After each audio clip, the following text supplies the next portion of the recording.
สบายดีทุกคนเดี๋ยวเราจะไปจับอ่าแมงเนาะตามหาจับแมงแถวให้มันอยู่ตามไม้ไปกันเลย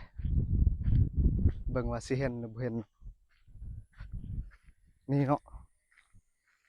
นี่ที่นี่แนวนี้นี่มาถ่ายไกลๆนี่มันอยู่แนวนี้เนาะนี่จับมากินตอนเฟนมันมีแขวไงลองเห็ดมันกัดอันนี้บ้างมาเอ้ามีสามเลยนี่นี่นี่นี่มีสามตัว3 ตัวจ้าเนี่ยเห็ดมันมีแขวเลยถ้าถึงมันกัดในบาดเราได้มือเขาเฮ้ยมันนี่อีกมันมาอยู่ในอันนั้นลุมใหม่จะเอาไว้ในกระทงจะไว้ในกระทงเพื่อจะกินตอนเฟนเอาออกอันนี้ก่อนยันมันกัดมือแขวมันออกมันก่อนงั้นนี่แหละว่ามันสิออกได้เอาออกนั่นนี่แหละ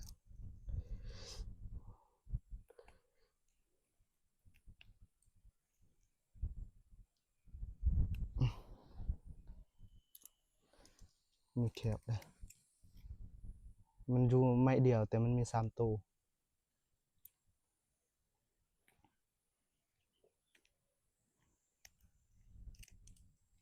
นี่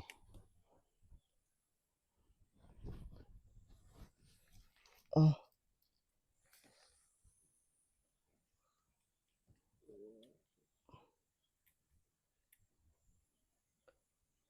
ตัวน้อยๆบางตัวก็ใหญ่บางตัวก็น้อย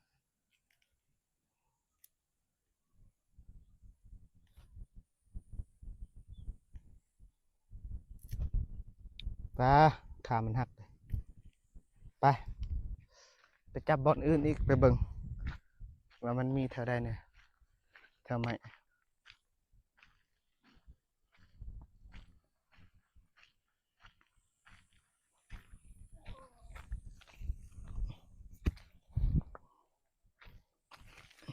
เบิ่งตามไหมมันมักอยู่ในลุ่มไหมมันบ่มีโอ้นี่เด้เห็นแหละอันนี้มันมักอยู่ลุ่มไหมตัวนี้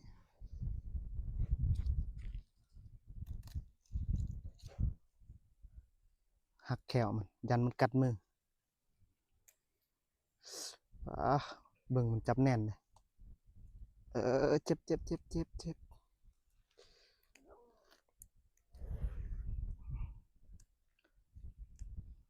หักเลย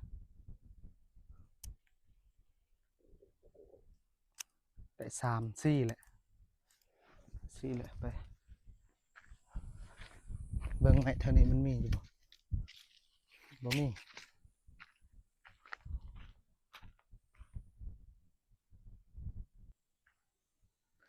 เบิ่งอีกแถวไม้อื่นอีกว่าเห็นอยู่บ่อันนี้ก็เบิ่งไม้อันนี้อีกว่ามันสิมีอยู่บ่ใส่วะสิบ่มีตินี่เด้โอ้อยู่ในนี่นี่แต่6 โตว7 โตวแหละ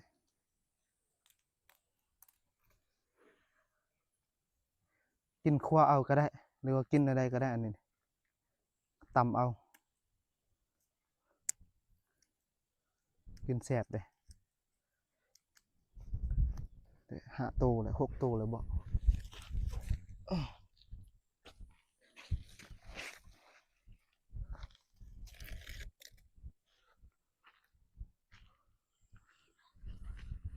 นี่บอลใหม่อันนี้อีกเบิ่งอีกว่าจะมีบ่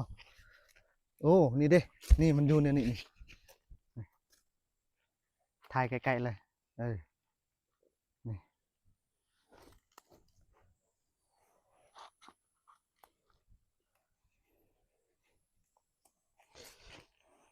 7 โตแหละ7 โตแล้วเด้อทุกคน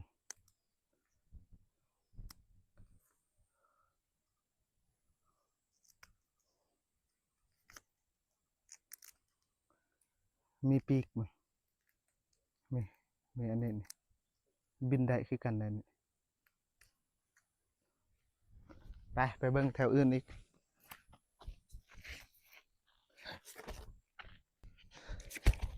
บนนี้บ่เห็น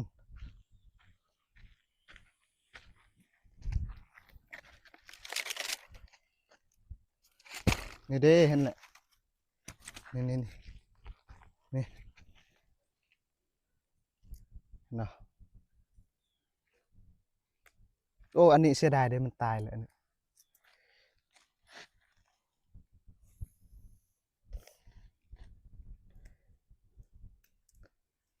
ได้7 8แล้ว9แล้ว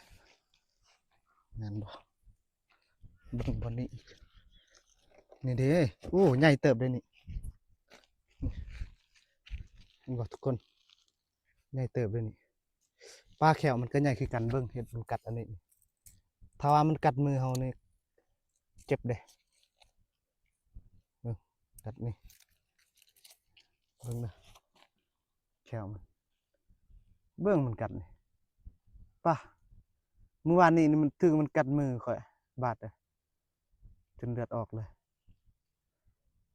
โอ้หักแขวมันเพื่อบ่ให้มันกัดเวลาเราจับมันสบายได้10 โตแล้วเดี๋ยวนี้ฮอดบ่10หรือว่า8 9เบิ่งว่าสิได้หลายอยู่บ่พอกินอยู่บ่ได้ซ้ำใดซ้ำหนึ่งก็โอเคแล้วนะพอได้กิน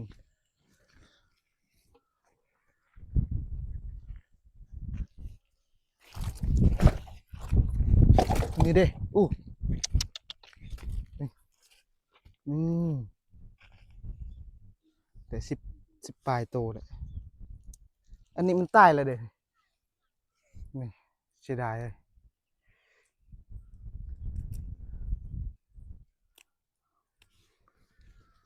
ปะนี่ตอนนี้ปะเมื่อกี้มันจับก่อนเบิ่งใหม่บนนี้อีกว่าสิเห็นนะบ่มันมักอยู่ตามใหม่นะปะเด็กน้อยเขาเห็นทางเบื้องนั้นหันสองโตโอ้นี่เด้เห็นละตัวหนึ่งแหละนี่อันนี้ก็คือกันโอ้ย2 โตบนนี้นี่2 โตทุกคน2 โต12แหละ14แหละได้14แหละนี่เอามาถ่ายใกล้ๆมันอืม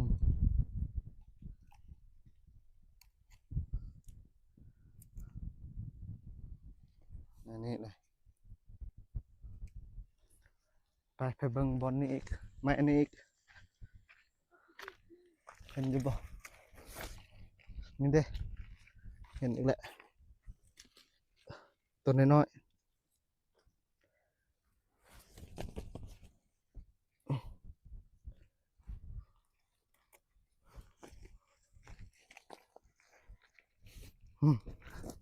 นี่จักเท่าไหร่โตแล้ว10 ปลาย15โอ้โหกำลังมันสิลุกขึ้นเลยนี่อืมมันมักอยู่ในนี่เวลามันอยู่หักแขวมัน16แหละบ่ฮู้ว่าสิได้บ่20 โตไปเบิ่งเท่านี้อีกโอ้นี่บอลนี่2 โตมันอยู่ว้าคักเลยนี่นี่มาเบิ่งนี่ป้าอยู่2 โตนี่บอลนี่ตัวหนึ่งอีกตัวหนึ่ง3 โตมันอยู่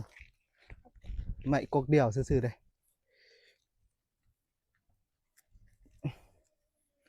ไว้มันในนี้แหละบอกว่ามันจะขึ้นได้มันยังบ่ตายเลยไว้ในนี้แหละ คานสิหักมือหักตีน หักตะแคงมันก็พอแล้วเบิ่งสิมีอีกบ่แถวนี้นี่บ่แม่นใส่โอ้นี่เด้เห็นอีกแล้วแก้วมันก็พอแล้ว18เลย18โตแล้วปานหักเลย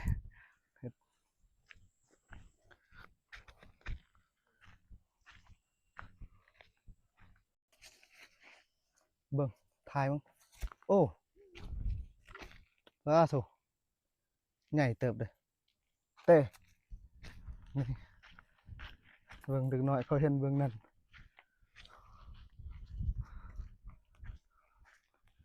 นี่เด้อ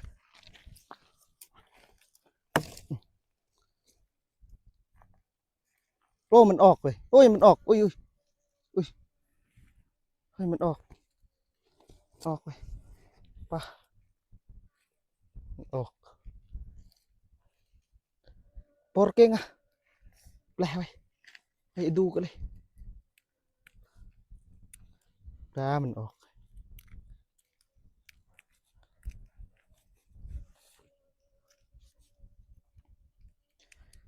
ได้18แหละก็ชิฮอตสาวแปลอันสมัยก็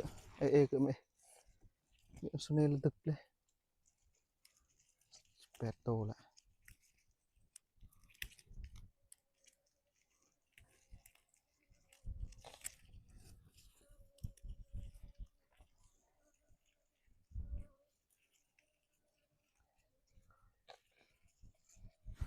ไปเบิ่งแถวอื่นอีกวะเห็นอีกเด้อตัวน้อย19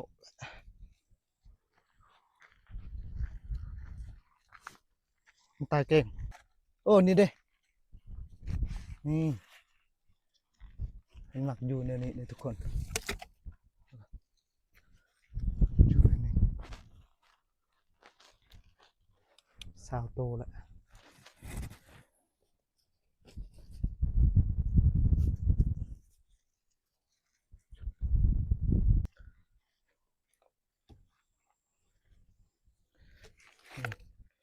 บ่เห็น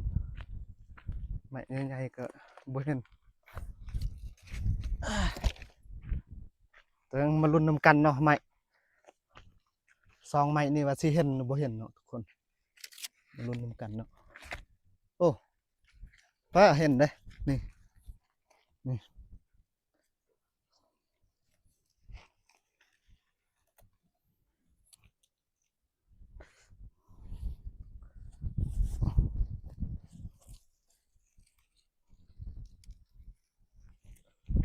ไม้อันนี้อีกสิเห็นอีกบ่โอ้เห็นอีกเด้24 25แหละเดี๋ยว25แหละ25โต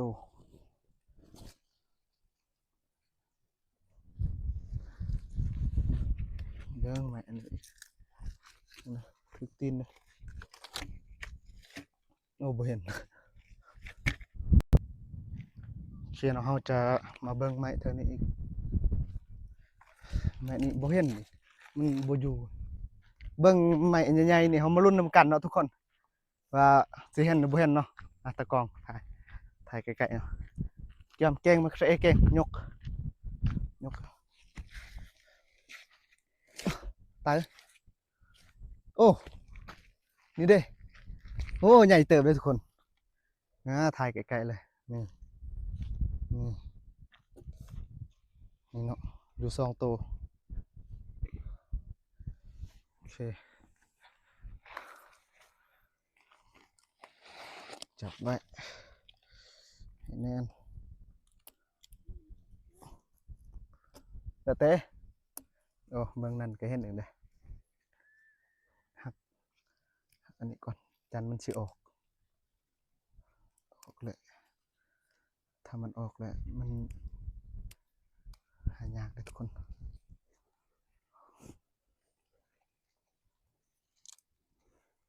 ไป กันละ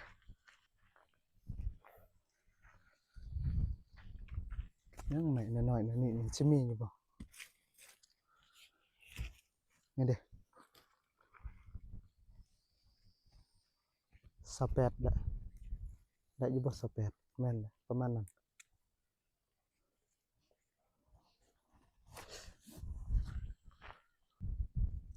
โอเคเนาะเบิ่งไม้ใหญ่ๆอีกปวดเก่งเดี๋ยวว้าไม้ใหญ่ๆสิเห็นหรือบ่เห็นวะถ้าบ่เห็นแล้วมันเมื่อยเลยยกโอ้บ่ได้อ๋อมาถ่ายนี่ดิ2ตัวเลยตัวน้อยๆ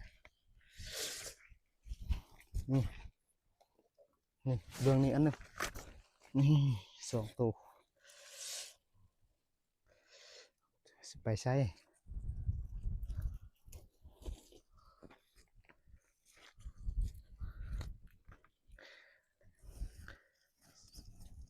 ประมาณ30ตัวนั่นแหละ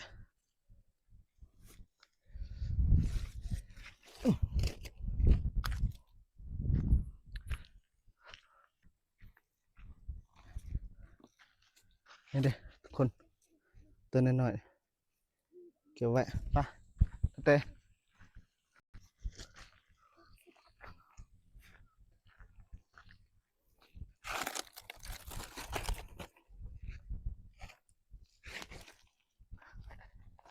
เห็นแหละ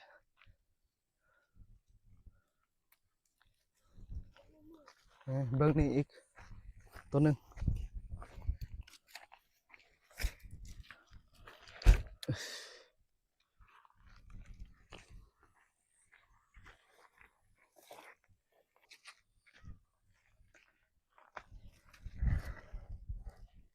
จอกเลยเก่ง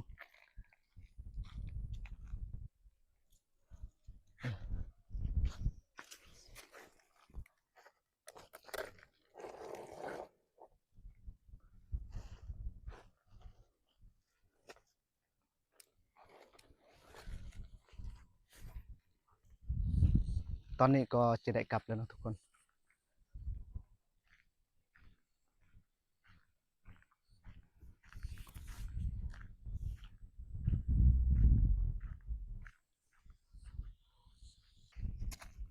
เห็นอีกได้ตัวหนึงเออออกมากัดมือก็อีกแหละ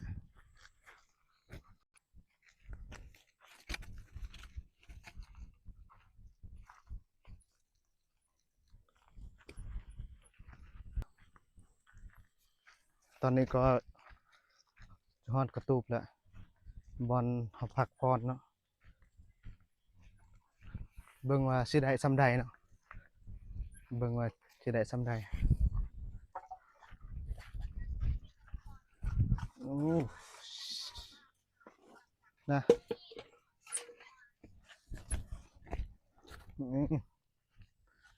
เบิ่งว่าสิได้ซำใดเนาะรุ่นนำกันนะโอ้เริ่มออกแล้วเดี๋ยวนี้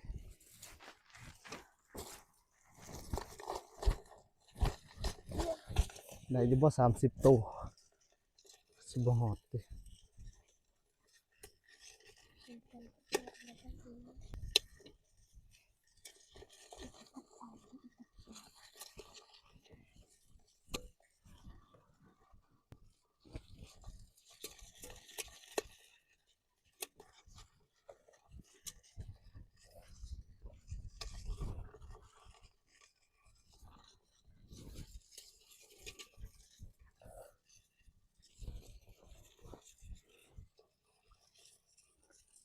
ก็ได้หลายเติบเด้อทุกคน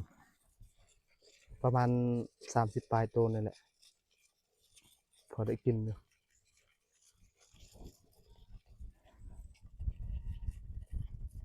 โอเคเนาะสำหรับคลิปก็จบสำนี้ก่อน